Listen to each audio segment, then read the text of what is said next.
Balita, tiklo naman sa lungsod na Maynila ang isang hinihinalang malaking tulak ng droga. Balitang hatid ni Trisha Zafra. 1 kilo ng hinihinalang shabu ang nakumpiska ng Philippine Drug Enforcement Agency o PDEA mula sa lalaking ito sa isang buy-bust operation sa Maynila kagabi.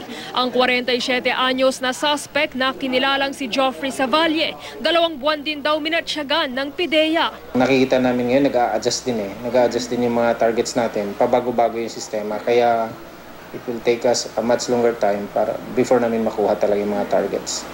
Nakumpiska rin kay Savalle ang isang cellphone at ang kotseng kanyang ginamit nang makipagkita sa asset ng PDEA sa Pedro Hill Corner Quirino sa Maynila. Bineberipika pa kung kanino nakarehistro ang sasakyan.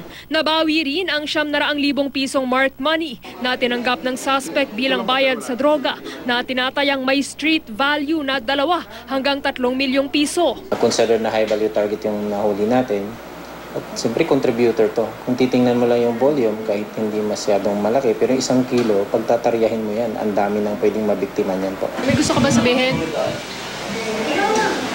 Naharap siya sa reklamong paglabag sa Comprehensive Dangerous Drugs Act at hindi maaaring makapagpiyansa. Iniimbestigahan naman ng PDEA kung may iba pang kasabwat si Savalle. Trisha Zafra, GMA News.